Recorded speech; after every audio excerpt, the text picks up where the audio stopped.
அடையார் ஆலமரம் அதை பற்றி சொல்லுங்க.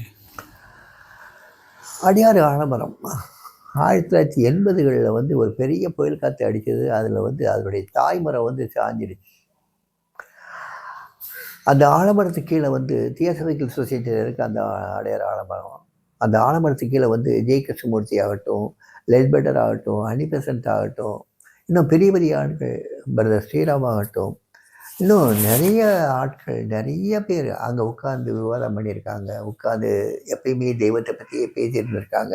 அப்பேற்பட்ட ஆலமரம், அந்த ஆலமரத்துடைய தாய் மரம் வந்து கீழே விழுந்துருச்சு. அந்த கடுமையான கோடை இது பருவ காற்றுனால, புயல் காற்றுனால. இது பத்திரிக்கைலாம் வந்தது. நான் அப்போ தற்செயலாக சாமிகிட்ட போயிருந்தேன். சாமிகிட்ட போயிருந்தபோது சாமி சொன்னாங்க, இந்த மாதிரி அந்த அப்பேற்பட்ட ஒரு ஆலமரம், அத்தனை ஞானிகள் அங்கேருந்து தபஸ் பண்ண அந்த ஆலமரம், அது கீழே உட்காந்து தபஸ் பண்ண ஆலமரம், அத்தனை ஞானிகள் உட்காந்து அவங்க விவாதம் பண்ண இடம், அந்த தாய்மரம் சாஞ்சிருச்சிங்கன்னு கேள்விப்பட்டேன். இந்த பிச்சைக்காரருக்கு ஒரு உதவி பண்ணுறியா பார்சாரதி, நேராக சென்னை போ. அங்கே அந்த மரத்தை மறுபடியும் உயிர்ப்பிக்கிறதுக்கு ஹார்டிகல்ச்சரிஸ்ட்லாம் ரொம்ப முயற்சி பண்ணிகிட்ருக்காங்கன்னு சொல்கிறாங்க.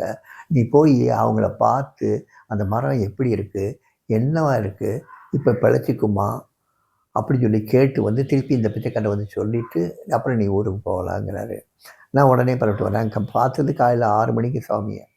நான் உடனே புறப்பட்டு சென்னை வந்துட்டேன். சென்னை வந்து நேராக அடையாற இங்கே வந்தேன், தேசிய சொசைட்டிக்கு வந்தேன். அப்போ அந்த மரத்தை மத்தியானம் 1 மணி 12 1 மணி இருக்கும். அப்போ வந்து ஹார்டிகல்ச்சர்ஸ்லாம் பார்த்துட்டு இருந்தாங்க. அப்போ ஒருத்தர்கிட்ட போய் கேட்குறேன், என்ன இந்த மரம் வந்து பிழைச்சிடுமான்னு கேட்குறேன். பிழைச்சாச்சு.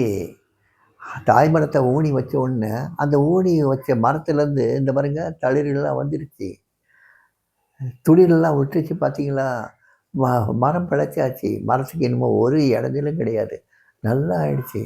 இந்த இடத்துல இருக்கக்கூடிய மரம் போய் ஏதாவது ஆகுமா? எத்தனை ஞானிகள் வந்த இடம்னு அந்த ஹார்டிகல்ச்சரிஸ்ட் சொல்கிறாரு. சொன்னவங்க சந்தோஷமாக இருந்தது. கொஞ்ச நேரம் அந்த மரத்தை சுற்றி அப்படியே வந்துட்டு அந்த இடத்துல கொஞ்ச நேரம் உட்காந்துருந்துட்டு மறுபடியும் பஸ்ஸை பிடிச்சி நேரம் திருவண்ணாமலைக்கு வந்தேன். ராத்திரி வரும்போது 9 மணி இருக்கும். சாமி எனக்காகவே படிக்கட்டில் உட்காந்த மாதிரி படிக்கட்டில் உட்காந்துருந்தார். உட்காந்தோன்னா முதல்ல கேட்டவன கேள்வி, அந்த ஆலமரத்தை நீ பார்த்தீங்க? பார்த்தேன் சாமி. அந்த ஹார்டிகல்ச்சரிஸ்ட்டே விசாரித்தேன். மரம் பிழைச்சிக்கிச்சின்னு சொன்னார் சாமி. அந்த துளிர் எடுக்க ஆரம்பிச்சிச்சுன்னு சொன்னார் சாமி. துளிர்களெல்லாம் நான் பார்த்தேன், எல்லாம் துளிர்க்க ஆரம்பிச்சிச்சு சாமி. மரம் நல்லா இருக்குது. சாமிக்கு ஒரே சந்தோஷம். எப்பேற்பட்ட மரம் அது! எத்தனை ஞானிகள் அதற்கு கீழே உட்காந்து தபஸ் பண்ணியிருப்பாங்க, எத்தனை ஞானிகள் அங்கே உட்காந்து விவாதம் பண்ணியிருப்பாங்க, எவ்வளோ அறிஞர்கள் அங்கே உட்காந்துருப்பாங்க. ஸோ அந்த மரம் தப்பிச்சிடுச்சு. இந்த பிச்சைக்காரர் ரொம்ப சந்தோஷம். பார்சாதி இந்த பிச்சைக்காரருக்கு பெரிய உதவி பண்ணியிருக்கார், ரொம்ப நன்றி பார்சாதின்னு சொல்லி என்னை அனுப்பியிருப்பார். அந்த ஆலமரத்து மேலே சாமிக்கு அப்படி ஒரு பிரியம். ஏன்னா சாமி தியோசபிக்கல் சொசைட்டியில் வந்து இருக்கும்போதெல்லாம் அந்த ஆலமரத்து அடியில் உட்காந்து தான் அந்த புஸ்தகங்கள்லாம் படிப்பார். அந்த லைப்ரரியிலேருந்து புஸ்தகங்களை எடுத்து அங்கே உட்காந்து தான் படிப்பார். அந்த ஆலமரத்து மேலே சாமிக்கு தனி ஒரு ஈடுபாடு, தனி ஈடுபாடு.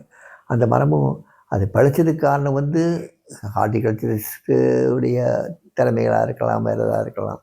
ஆனால் எனக்கு தெரிஞ்சு சாமியினுடைய அந்த அருளால் தான், சாமியினுடைய அந்த கிரேஸ்னால தான் அந்த மரம் பழச்சி. இன்னைக்கு இருக்குங்களா? இன்னைக்கு இருக்கு.